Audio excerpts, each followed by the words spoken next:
ಹರೇ ಶ್ರೀನಿವಾಸ. ಸ್ನೇಹಿತರೆ, ಇವತ್ತು ಪುತ್ರದ ಏಕಾದಶಿಯ ಮಹತ್ವವನ್ನು ತಿಳಿಸ್ಕೊಡ್ತಾ ಇದ್ದೀನಿ. ನೋಡ್ರಿ, ಶ್ರಾವಣ ಮಾಸದಲ್ಲಿ ಶುಕ್ಲ ಪಕ್ಷದಲ್ಲಿ ಆಚರಿಸ್ತಕ್ಕಂಥ ಏಕಾದಶಿ ಇದು. ನಾಳೆಯ ದಿವಸ ಭಾನುವಾರ ಬರ್ತಾ ಇದೆ. ಈ ಒಂದು ಏಕಾದಶಿಯನ್ನು ಪುತ್ರದ ಏಕಾದಶಿ ಅಂತ ಕರೆಯಲಾಗುತ್ತೆ, ಪವಿತ್ರ ಏಕಾದಶಿ ಅಂತ ಸಹ ಕರೆಯಲಾಗುತ್ತೆ. ಈ ಒಂದು ಏಕಾದಶಿಯ ಮಹತ್ವವನ್ನು ತಿಳಿಸ್ಕೊಡ್ತಾ ಇದ್ದೀನಿ. ಮೊದಲಿಗೆ ಒಂದು ವಿಷಯವನ್ನು ನಿಮಗೆಲ್ಲ ತಿಳಿಸ್ಬಿಡ್ತೀನಿ ಸ್ನೇಹಿತರೆ. 2 ಉಪವಾಸಗಳು ಬಂದಿದೆ ಈ ಬಾರಿ. 23ನೇ ತಾರೀಕು ನಾಳೆ ಭಾನುವಾರ ಏಕಾದಶಿಯ ಉಪವಾಸ, 24 ಸೋಮವಾರ ಅತಿರಿಕ್ತ ದ್ವಾದಶಿ ಅಂತ ಇದೆ. ಹಾಗಾಗಿ ಯಾರ್ಯಾರ ಪಂಚಾಂಗದಲ್ಲಿ ಈ ರೀತಿ ಇದೆಯೋ ಅವರೆಲ್ಲರೂ 2 ದಿನ ಉಪವಾಸ ಮಾಡಬೇಕಾಗುತ್ತೆ. ಮುಖ್ಯವಾಗಿ ಬ್ರಾಹ್ಮಣರ ವೈಷ್ಣವರ ಪದ್ಧತಿಯಲ್ಲಿ ಈ ರೀತಿ ಇದೆ, ಪಂಚಾಂಗಗಳಲ್ಲಿ ಕೊಟ್ಟಿದ್ದಾರೆ. ಹಾಗಾಗಿ 2 ದಿನ ಉಪವಾಸವನ್ನು ಆಚರಣೆಯನ್ನು ಮಾಡಬೇಕು. 23ನೇ ತಾರೀಕು ನಾಳೆ ಭಾನುವಾರ ಏಕಾದಶಿ ಉಪವಾಸ, 24 ಸೋಮವಾರ ಅತಿರಿಕ್ತ ದ್ವಾದಶಿ ಅಂತ ಹೇಳ್ತೀವಿ. ಇನ್ನು ಏಕಾದಶಿ ಭಗವಂತನಿಗೆ ಎಷ್ಟು ಪ್ರೀತಿನೋ ದ್ವಾದಶಿ ಸಹ ಅಷ್ಟೇ ಪ್ರೀತಿ, ದಶಮಿ ಸಹ ಅಷ್ಟೇ ಪ್ರೀತಿ. ಹಾಗಾಗಿ ಏಕಾದಶಿ ವ್ರತ ಅಂದ ತಕ್ಷಣ 3 ದಿನದ ವ್ರತ ಅಂತ ಹೇಳ್ತೀವಿ. ದಶಮಿ, ಏಕಾದಶಿ, ದ್ವಾದಶಿ ಈ 3 ದಿನಗಳು ಭಗವಂತನಿಗೆ ತುಂಬ ಪ್ರೀತಿಕರವಾದಂಥ ದಿನಗಳು. ಹಾಗಾಗಿ ಈ 3 ದಿನಗಳ ಆಚರಣೆಯನ್ನು ಕಂಪಲ್ಸರಿ ಮಾಡಬೇಕು. ಬರೀ ಏಕಾದಶಿ ಉಪವಾಸ ಮಾಡಿದರೆ ಫಲ ಸಿಗೋದಿಲ್ಲ. ದಶಮಿ 1 ಹೊತ್ತು ಊಟ ಮಾಡಬೇಕು, ಏಕಾದಶಿ ಪೂರ್ಣ ಉಪವಾಸ ಮಾಡಬೇಕು, ದ್ವಾದಶಿ 1 ಹೊತ್ತು ಊಟ ಮಾಡಬೇಕು. ಈ ಥರ ಅತಿರಿಕ್ತ ದ್ವಾದಶಿ ಬಂದಾಗ ಉಪವಾಸವನ್ನು ಆಚರಣೆಯನ್ನು ಮಾಡಿದ್ರೆ 12 ಏಕಾದಶಿ ಮಾಡಿದಂಥ ಪುಣ್ಯಕ್ಕೆ ನಾವು ಭಾಗಿಗಳಾಗ್ತೀವಿ ಅಂತ. ಒಂದು ಏಕಾದಶಿಯ ಪುಣ್ಯನೇ ತುಂಬ ಇರುವಾಗ 12 ಏಕಾದಶಿಗಳು ಮಾಡಿದರೆ ಎಷ್ಟು ಪುಣ್ಯ ಬರ್ಬೋದು? ನೀವೇ ಯೋಚನೆ ಮಾಡಿರಿ ಸ್ನೇಹಿತರೆ. ಅನಂತಪಟ್ಟು ಪಾಪಗಳನ್ನು ಪರಿಹಾರ ಮಾಡಿ ಅನಂತ ಪುಣ್ಯವನ್ನು ಕೊಡುವಂಥದ್ದು ಒಂದು ಏಕಾದಶಿ. ಹಾಗಾಗಿ ಈ ಒಂದು ದ್ವಾದಶಿ ದಿವಸ, ಅತಿರಿಕ್ತ ದ್ವಾದಶಿ ದಿವಸ ಸೋಮವಾರ ಯಾರು ಉಪವಾಸವನ್ನು ಆಚರಣೆಯನ್ನು ಮಾಡ್ತಾರೋ ಅಂಥವರಿಗೆ 12 ಏಕಾದಶಿಯ ಫಲ ಸಿಗುತ್ತೆ, ಪುಣ್ಯ ಬರುತ್ತೆ ಅಂತ ಪುರಾಣಗಳು ತಿಳಿಸ್ತಾ ಇದ್ದಾವೆ. ಹಾಗಾಗಿ 24ನೇ ತಾರೀಕು ಅತಿರಿಕ್ತ ದ್ವಾದಶಿಯ ಪ್ರಯುಕ್ತ ಉಪವಾಸವನ್ನು ಮಾಡಬೇಕು. 25 ಮಂಗಳವಾರ ಬೆಳಗ್ಗೆ ಪಾರಣೆಯನ್ನು ಮಾಡಬೇಕು. ಅಲ್ಪ ದ್ವಾದಶಿ ಇರುತ್ತೆ. ಬೆಳಗ್ಗೆ ಸೂರ್ಯೋದಯ ಆದಮೇಲೆ ಸ್ವಲ್ಪನೇ ಹೊತ್ತು, 1-2 ಗಳಿಗೆ ಅಂತ ಹೇಳ್ಬೋದು, ಅಂದರೆ 1 ನಿಮಿಷ 2 ನಿಮಿಷ ಅಂತ ಹೇಳ್ಬೋದು ಅಷ್ಟೇ. ಹಾಗಾಗಿ ತುಂಬ ಬೇಗನೆ ಊಟವನ್ನು ಮಾಡಬೇಕಾಗುತ್ತೆ. ದ್ವಾದಶಿಯ ಕರೆಕ್ಟ್ ಪಾರಣೆ ಮಾಡಿಲ್ಲ ಅಂತಂದರೆ ಏಕಾದಶಿಯ ಫಲ ಸಿಗೋದಿಲ್ಲ. ಹಾಗಾಗಿ ದ್ವಾದಶಿಗೆ ಪಾರಣೆ ಕರೆಕ್ಟ್ ಟೈಮಿಗೆ ನೋಡಿಕೊಂಡು ಮಾಡಬೇಕು. ಇನ್ನು ಯಾರು ಒಂದು ಏಕಾದಶಿಯನ್ನಷ್ಟೇ ಉಪವಾಸವನ್ನು ಮಾಡ್ತೀರೋ ಅಂಥವರು ಸೋಮವಾರದ ದಿವಸ ಏನು ಅತಿರಿಕ್ತ ದ್ವಾದಶಿ ಬಂದಿದೆ ಅವತ್ತು ದಯವಿಟ್ಟು ಅನ್ನವನ್ನು ತಿನ್ನಬೇಡ್ರಿ ಅಂತ ಹೇಳ್ತೀನಿ ಸ್ನೇಹಿತರೆ. ಯಾಕೆಂದರೆ ತುಂಬ ಪುಣ್ಯ ಇದೆ. ಅವತ್ತಿನ ದಿವಸ ಉಪವಾಸ ಮಾಡಿದರೆ ತುಂಬ ಪುಣ್ಯ ಇದೆ ಅಂತ ಶಾಸ್ತ್ರ ಹೇಳುತ್ತೆ. ಆದರೆ ಉಪವಾಸ ಇರಲಿಕ್ಕೆ ಆಗೋದಿಲ್ಲ. ವಯಸ್ಸಾದವರು, ಮಾತ್ರೆಗಳನ್ನು ತಗೊಳ್ಳೋರು, ಪುಟ್ಟ ಮಕ್ಕಳು ಅಥವಾ ಅಶಕ್ತರಾದವರು. ಈಗ ಒಂದು ಏಕಾದಶಿ ಮಾಡೋದ್ರಲ್ಲಿನೇ ರಾತ್ರಿ ಅಷ್ಟೊತ್ತಿಗೆ ಸುಸ್ತಾಗುತ್ತೆ, ನಮಗಿರೋಕ್ಕಾಗೋದಿಲ್ಲ, ತಲೆ ಸುತ್ತು ಬರುತ್ತೆ, ಈ ಥರ ಎಲ್ಲ ಕೆಲವೊಂದು ಸಮಸ್ಯೆಗಳು ಆಗ್ತಾ ಇರುತ್ತೆ ಒಂದೊಂದು ಸಲ. ಹಾಗಾಗಿ ಮತ್ತೆ ಸೋಮವಾರ ನಮಗೆ ಉಪವಾಸ ಇರೋದಕ್ಕಾಗೋದಿಲ್ಲ, ಕೆಲಸಗಳಿಗೆ ಹೋಗಬೇಕು ಅಂತ ಹೇಳೋರು ಅಥವಾ ಬಸರಿ ಹೆಂಗಸರು, ಬಾಣಂತಿಯರು ಇವರೆಲ್ಲರೂ ಸೋಮವಾರ ಆದಷ್ಟು ಅನ್ನವನ್ನು ತಿನ್ನಬೇಡ್ರಿ. ಲಘುವಾದಂಥ ಆಹಾರವನ್ನೇನಾದರೂ ತಿನ್ಬೋದು. ಹೇಗೆ ತಗೋಬೇಕು ಅಂತಂದರೆ ಹಾಲು, ಹಣ್ಣು ಅಥವಾ ಸಜ್ಜಿಗೆ, ಅಂದರೆ ಸ್ವಲ್ಪ ಬೆಲ್ಲ ಹಾಕಿ ರವೆ ಹುರ್ಕೊಂಡ್ಬಿಟ್ಟು, ಚಿರೋಟಿ ರವೆ ಅಥವಾ ಬಾಂಬೆ ರವೆ ಹುರಿದ್ಬಿಟ್ಟು ಅದಕ್ಕೆ ಬೆಲ್ಲ ಹಾಕಿ ತುಪ್ಪ ಸೇರಿಸಿ ನೀವು ಸಜ್ಜಿಗೆ ಥರ ಮಾಡಿಕೊಂಡು ಸ್ವಲ್ಪ ಸೇವನೆಯನ್ನು ಮಾಡ್ಬೋದು.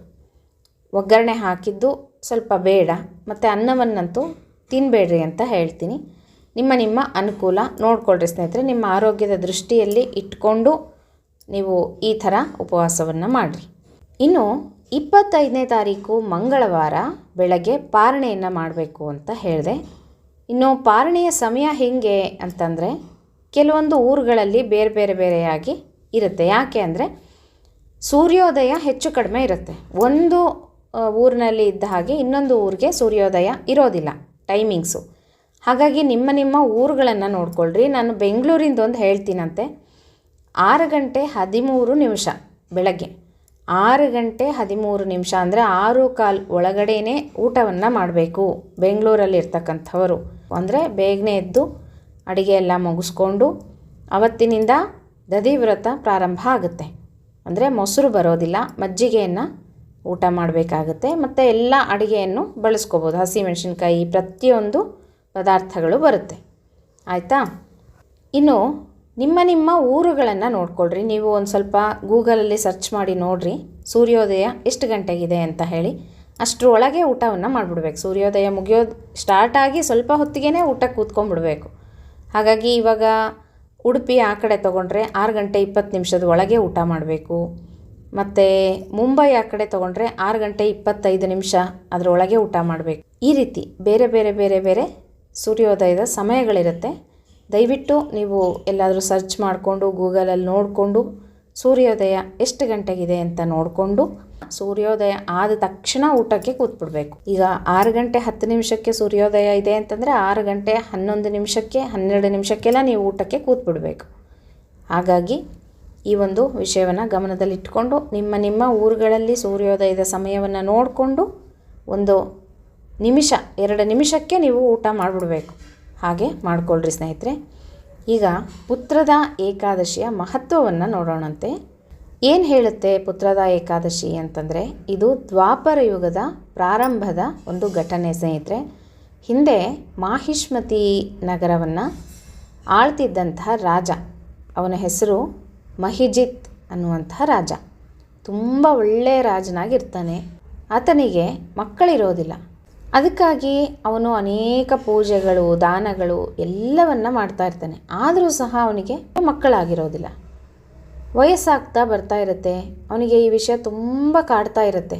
ಅಯ್ಯೋ ಮಕ್ಕಳಾಗಲಿಲ್ವಲ್ಲ, ಮುಂದೆ ರಾಜ್ಯವನ್ನು ಯಾರು ನೋಡ್ಕೊಳ್ಳೋರು ಹಾಗೆ ಅಂತ ಯೋಚನೆ ಮಾಡ್ತಾ ಇರ್ತಾನೆ. ಈ ವಿಷಯವನ್ನು ಎಲ್ಲ ಪ್ರಜೆಗಳ ಹತ್ರ ಹೇಳ್ತಾನೆ. ತಾನು ಮಾಡಿದ್ದೆಲ್ಲನೂ ಪ್ರಜೆಗಳ ಹತ್ರ ಹೇಳ್ಕೊತಾನೆ. ಪ್ರಜೆಗಳ ಮೇಲೆ ತೆರಿಗೆಯನ್ನು ಹಾಕ್ತಾ ಇರೋದಿಲ್ಲ, ದುಡ್ಡು ಸಂಪಾದನೆಯನ್ನು ಮಾಡ್ತಾ ಇರೋದಿಲ್ಲ, ಅನ್ಯಾಯ ಮಾರ್ಗದಿಂದ ದುಡ್ಡನ್ನು ಸಂಪಾದನೆ ಮಾಡ್ತಾ ಇರೋದಿಲ್ಲ. ಹೀಗೆ ಯಾವುದೇ ಅನ್ಯಾಯವನ್ನು ಸಹ ರಾಜ ಮಾಡ್ತಾ ಇರೋದಿಲ್ಲ. ಬ್ರಾಹ್ಮಣ ಭಕ್ತರಿಗೆ ತೊಂದರೆಯನ್ನು ಕೊಡ್ತಾ ಇರೋದಿಲ್ಲ. ಅವರ ಆಸ್ತಿ ಅದನ್ನೆಲ್ಲ ಲೂಟಿ ಮಾಡ್ತಾ ಇರೋದಿಲ್ಲ. ದೇವಸ್ಥಾನಗಳ ದುಡ್ಡನ್ನು ಕಬಳಿಸ್ತಾ ಇರೋದಿಲ್ಲ. ನಂಬಿಕೆ ದ್ರೋಹವನ್ನು ಮಾಡ್ತಾ ಇರೋದಿಲ್ಲ ಯಾರಿಗೂ. ಪ್ರಜೆಗಳನ್ನು ಮಕ್ಕಳ ಹಾಗೆ ನೋಡ್ಕೊಳ್ತಾ ಇರ್ತಾನೆ. ಹೀಗೆ ಆದಷ್ಟು ಧರ್ಮ ಮಾರ್ಗದಲ್ಲಿ ನಡೆಯುವಂತಹ ನನಗೆ ಯಾಕೆ ಮಕ್ಕಳಾಗ್ತಿಲ್ಲ ಅಂತ ಹೇಳಿ ಕೊರಗ್ತಾ ಇರ್ತಾನೆ ರಾಜ. ಮುಂದಿನ ಉತ್ತರಾಧಿಕಾರಿಯನ್ನು ಯಾರನ್ನು ಮಾಡಬೇಕು ಅಂತ ಹೇಳಿ ಮಾತಾಡ್ತಾ ಇರುವಾಗ ಈ ನೋವನ್ನು ನೋಡಿದಂತಹ ಪುರೋಹಿತರು ಮತ್ತು ಪ್ರಜೆಗಳು ಏನಾದರೂ ಪರಿಹಾರ ಮಾಡಬೇಕು ರಾಜನಿಗೆ ಅಂತ ಹೇಳಿ ಕಾಡಿಗೆ ಹೋಗ್ತಾರೆ. ಅಲ್ಲಿ ಯಾರಾದರೂ ಋಷಿಗಳು ಸಿಗ್ತಾರೆ ಅಂತ ಹೇಳಿಬಿಟ್ಟು ಹಿಂದೆ ಎಲ್ಲ ಕಾಡಿಗೆ ರಾಜರು ಪರಿಹಾರಕ್ಕಾಗಿ ಹೋಗ್ತಾ ಇದ್ದರು ಅಥವಾ ಪ್ರಜೆಗಳು. ಯಾಕೆ ಅಂದರೆ ಋಷಿಮುನಿಗಳು ಕಾಡಿನಲ್ಲಿ ವಾಸವಾಗಿರ್ತಾಯಿದ್ರು. ಅವರು ಎಲ್ಲವನ್ನ ಬಲ್ಲಂಥವರು. ಹಾಗಾಗಿ ಅವರು ಹೇಳ್ತಾಯಿದ್ರು ಪರಿಹಾರ ಅಂತ ಹೇಳಿ. ಹಾಗೆ ಕಾಡಿಗೆ ಹೋಗೋಣ ಅಂತ ಹೇಳಿ ನಿರ್ಧಾರವನ್ನು ಮಾಡ್ತಾರೆ. ಕಾಡಿನಲ್ಲಿ ಸಿಕ್ಕವರೇನೆ ಲೋಮಶ ಮುನಿಗಳು ಅಂತ ಹೇಳ್ಬೋದು. ತುಂಬ ಘೋರವಾದಂಥ ಕಠಿಣವಾದಂಥ ತಪಸ್ಸನ್ನು ಮಾಡ್ತಾ ಇರ್ತಕ್ಕಂಥವರು. ಅವರ ಬಳಿಗೆ ಎಲ್ಲ ಪ್ರಜೆಗಳು ಹೋಗ್ಬಿಟ್ಟು ನಮಸ್ಕಾರವನ್ನು ಮಾಡ್ತಾರೆ. ಆಗ ಮುನಿಗಳು ಏನಪ್ಪ ಯಾಕೆ ಬಂದಿದ್ದೀರಾ ಅಂತ ಹೇಳಿ ಕೇಳ್ತಾರೆ.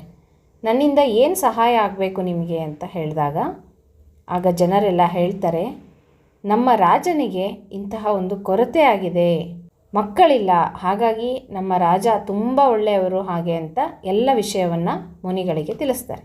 ಆಗ ಮುನಿಗಳು ಹೇಳ್ತಾರೆ, ನಿಮ್ಮ ರಾಜನಿಗೆ ಮಕ್ಕಳಾಗದಿರಲಿಕ್ಕೆ ಈ ಜನ್ಮದ ಪಾಪ ಕಾರಣವಲ್ಲ ಅಂತ ಹೇಳ್ತಾರೆ.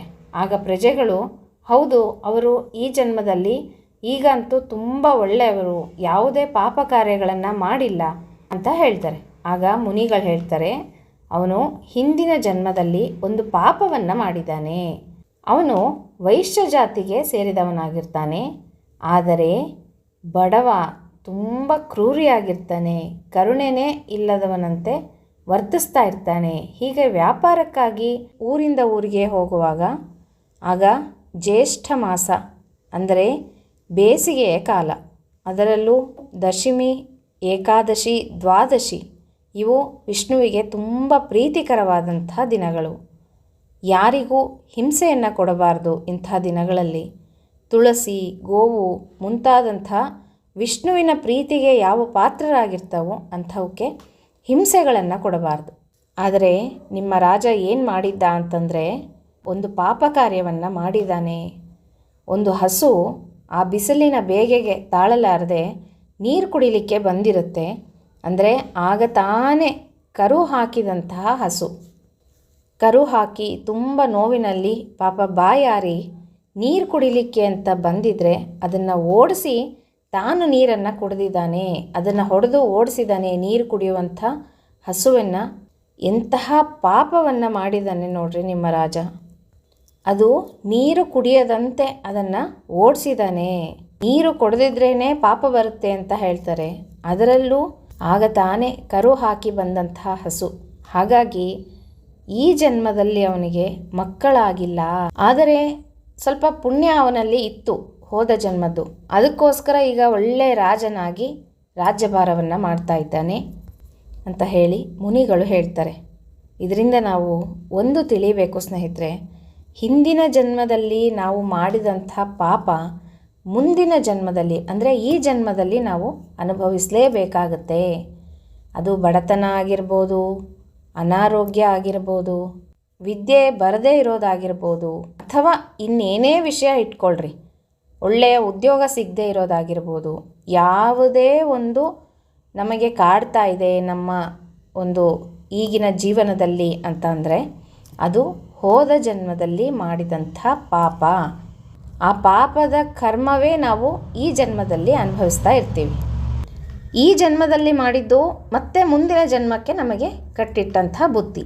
ಹಾಗಾಗಿ ಹೋದ ಜನ್ಮದಲ್ಲಿ ಏನು ಮಾಡಿದ್ವೋ ಗೊತ್ತಿಲ್ಲ, ಈ ಜನ್ಮದಲ್ಲಂತೂ ಕೆಲವೊಂದು ಕಾರಣಗಳಿಂದ ತೊಂದರೆಯನ್ನು ಪಡ್ತಾನೇ ಇರ್ತೀವಿ. ಕೆಲವೊಬ್ಬರಿಗೆ ಸ್ವಂತ ಮನೆ ಇರೋದಿಲ್ಲ, ಕೆಲವೊಬ್ಬರಿಗೆ ಒಳ್ಳೆಯ ಉದ್ಯೋಗ ಇರೋದಿಲ್ಲ, ಒಳ್ಳೆಯ ಮದುವೆ ಆಗಿರೋದಿಲ್ಲ, ಒಳ್ಳೆಯ ಸಂಗಾತಿ ಸಿಕ್ಕಿರೋದಿಲ್ಲ, ಒಳ್ಳೆಯ ಮಕ್ಕಳಾಗಿರೋದಿಲ್ಲ, ಅಥವಾ ಹಣಕಾಸಿನ ತೊಂದರೆ, ಬಡತನ ಎಲ್ಲ ಇದ್ರೂ ಸಹ ಎಲ್ಲ ಕೊಟ್ಟಿದ್ದಾನೆ ಭಗವಂತ, ಅಷ್ಟೈಶ್ವರ್ಯ ಇದೆ, ಅನುಭವಿಸಲಿಕ್ಕೆ ಆಗ್ತಾ ಇರೋದಿಲ್ಲ ಅದನ್ನು, ಅಥವಾ ವಂಶ ಉದ್ಧಾರ ಆಗ್ತಾ ಇರೋದಿಲ್ಲ, ಗಂಡು ಸಂತಾನ ಇರೋದಿಲ್ಲ.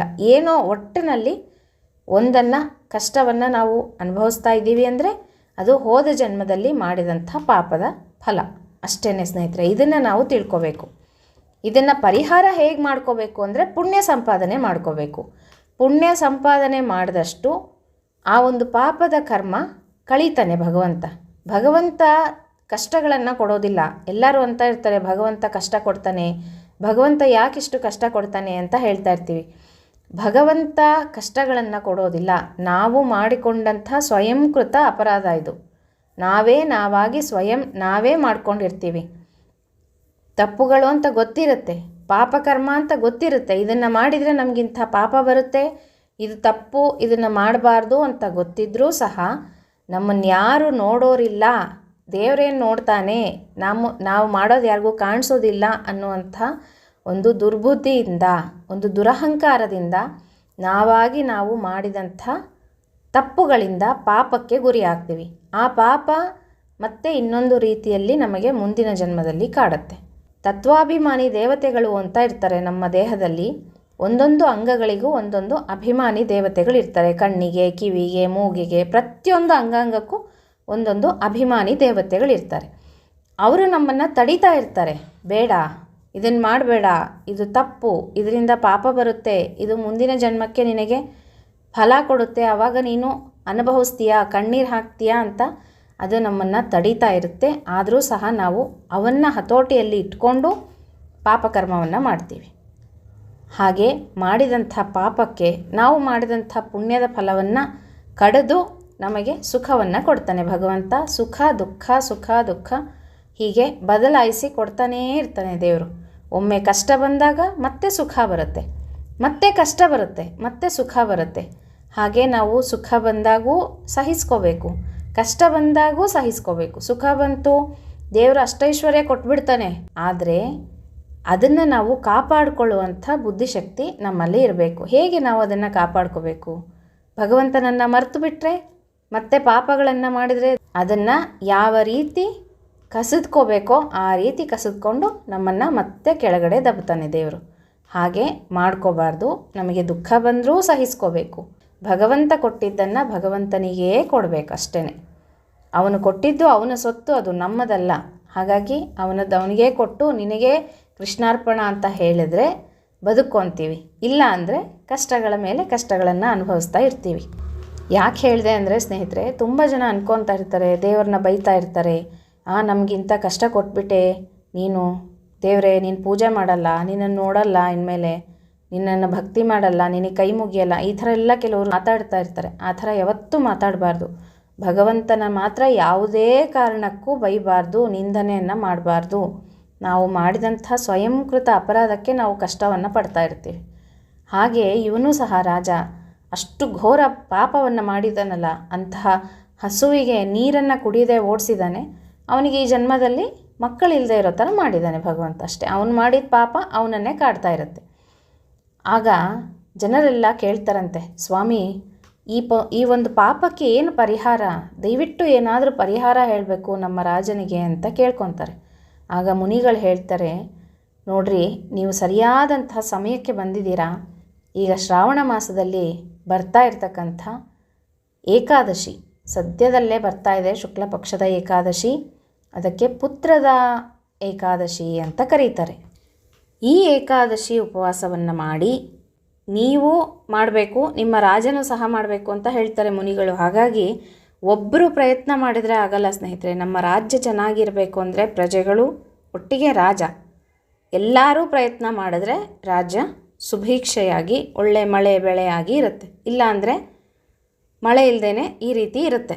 ಹಾಗಾಗಿ ಇಲ್ಲಿ ಹೇಳ್ತಾ ಇದ್ದಾರೆ ಮುನಿಗಳು, ನೋಡ್ರಿ, ಹಾಗಾಗಿ ನೀವು ಸಹ ಮಾಡಬೇಕು, ಪ್ರಜೆಗಳೂ ಮಾಡಬೇಕು, ನಿಮ್ಮ ರಾಜನೂ ಸಹ ಎಲ್ಲರೂ ಒಟ್ಟಿಗೆ ಸೇರಿ ಏಕಾದಶಿ ವ್ರತವನ್ನು ಆಚರಣೆ ಮಾಡಿ, ಈ ಪುತ್ರದ ಏಕಾದಶಿ, ಆ ಪುಣ್ಯವನ್ನು ನಿಮ್ಮ ರಾಜನಿಗೆ ನೀವು ಕೊಡಬೇಕು. ಅಷ್ಟು ಪುಣ್ಯ ಬೇಕು ಅಂತ ಅರ್ಥ. ಬರೀ ರಾಜ ಮಾಡಿದ್ರೆ ಸಾಲದು, ಪ್ರಜೆಗಳೊಟ್ಟಿಗೆ ಮಾಡಿ ಪ್ರಜೆಗಳ ಪುಣ್ಯವನ್ನು ಸಹ ರಾಜನಿಗೆ ಅರ್ಪಣೆ ಮಾಡಿದರೆ ಮಾತ್ರ ಈ ಪಾಪ ಕಳೆಯುತ್ತೆ ಅಂತ ಮುನಿಗಳು ಹೇಳ್ತಾರೆ. ಆಗ ಅವನಿಗೆ ಮಕ್ಕಳಾಗುವಂಥ ಸಾಧ್ಯತೆ ಇದೆ, ಆಗುತ್ತೆ ಅಂತ ಹೇಳಿ ಪ್ರಜೆಗಳಿಗೆ ಹೇಳಿ ಕಳಿಸ್ತಾರೆ. ಆಗ ಪ್ರಜೆಗಳು ಹೋಗಿ ರಾಜನಿಗೆ ವಿಷಯವನ್ನು ತಿಳಿಸ್ತಾರೆ. ಹೀಗೀಗಾಯಿತು, ಹೀಗೆ ಹೇಳಿದ್ದಾರೆ ಮುನಿಗಳು, ಈ ಒಂದು ಪುತ್ರದ ಏಕಾದಶಿಯನ್ನು ಆಚರಣೆಯನ್ನು ಮಾಡೋಣಂತೆ ಅಂತ ಹೇಳಿ ಎಲ್ಲರೂ ನಿರ್ಧಾರ ಮಾಡಿ, ರಾತ್ರಿ ಎಲ್ಲರೂ ನಿರ್ಧಾರವನ್ನು ಮಾಡಿ ಪುತ್ರದ ಏಕಾದಶಿಯ ಆಚರಣೆಯನ್ನು ಮಾಡ್ತಾರೆ. ಭಕ್ತಿ ಶ್ರದ್ಧೆಗಳಿಂದ ಆಚರಣೆಯನ್ನು ಮಾಡಿ ರಾತ್ರಿ ಜಾಗರಣೆಯನ್ನು ಮಾಡ್ತಾರೆ, ಪುಣ್ಯ ಸಂಪಾದನೆಯನ್ನು ಮಾಡ್ತಾರೆ. ಅದನ್ನು ರಾಜನಿಗೆ ಅರ್ಪಣೆಯನ್ನು ಮಾಡ್ತಾರೆ ಪುಣ್ಯವನ್ನು. ನಂತರ ರಾಜನ ಹೆಂಡತಿ ಗರ್ಭಿಣಿ ಆಗ್ತಾಳೆ, ಅವಳು ಒಳ್ಳೆಯ ಮಗನನ್ನು ಪಡಿತಾಳೆ. ಮತ್ತು ಅವರ ಸಾಮ್ರಾಜ್ಯ ಸುಭೀಕ್ಷವಾಗಿ ನಡೀತಾ ಹೋಗುತ್ತೆ ಮುಂದುವರ್ಕೊಂಡು. ಹೀಗೆ ಪುತ್ರದ ಏಕಾದಶಿ ಅಂತ ಈ ಒಂದು ಏಕಾದಶಿಗೆ ಕರೀತಾರೆ ಅದಕ್ಕೋಸ್ಕರ. ಹಾಗಾಗಿ ಎಲ್ಲರೂ ಭಕ್ತಿ ಶ್ರದ್ಧೆಗಳಿಂದ ಏಕಾದಶಿ ವ್ರತವನ್ನು ಆಚರಣೆಯನ್ನು ಮಾಡಿರಿ. ಮುಖ್ಯವಾಗಿ ಮಕ್ಕಳಿಲ್ಲದೆ ಇರೋರು ಈ ಒಂದು ಏಕಾದಶಿಯನ್ನು ಮಾಡಿ ಶ್ರೀಹರಿಯನ್ನು ಆರಾಧನೆಯನ್ನು ಮಾಡಬೇಕು. ಹಾಗೆಯೇ ಈ ಒಂದು ಮಾಸಕ್ಕೆ ಮಾಸ ನಿಯಾಮಕನಾದಂಥ ಧನ್ಯ ಶ್ರೀಧರನಿಗೆ ಅರ್ಪಣೆಯನ್ನು ಮಾಡಬೇಕು, ಪುಣ್ಯ ಸಂಪಾದನೆಯನ್ನು ಮಾಡಬೇಕು.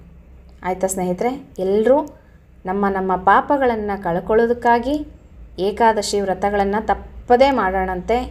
ಇಷ್ಟು ಒಂದು ಪುಣ್ಯದ ಒಂದು ವ್ರತ ಯಾವುದೂ ಇಲ್ಲ. ಮತ್ತೆ ಹೇಳ್ತೀನಿ, ಪ್ರತಿ ಏಕಾದಶಿಯ ವಿಡಿಯೋದಲ್ಲಿ ಹೇಳ್ತೀನಿ, ಇಷ್ಟು ಪುಣ್ಯ ಸಂಪಾದನೆ ನಮಗೆ ಯಾವ ವ್ರತದಿಂದಲೂ ಸಿಗೋದಿಲ್ಲ.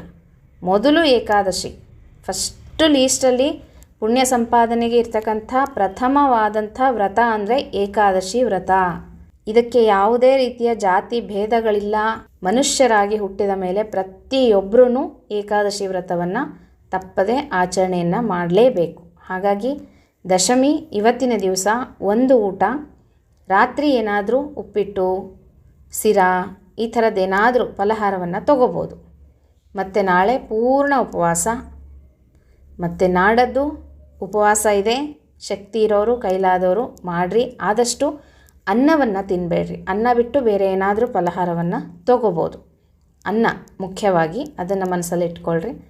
ಮತ್ತು ಮಾರನೇ ದಿವಸ ಪಾರಣೆ ನಿಮ್ಮ ಊರುಗಳಲ್ಲಿ ಸೂರ್ಯೋದಯದ ಸಮಯ ನೋಡಿಕೊಂಡು 1 ನಿಮಿಷ 2 ನಿಮಿಷ ಎಕ್ಸ್ಟ್ರಾ ಅಷ್ಟೇ ತಕ್ಷಣ ಊಟವನ್ನು ಮಾಡಿಬಿಡ್ಬೇಕು.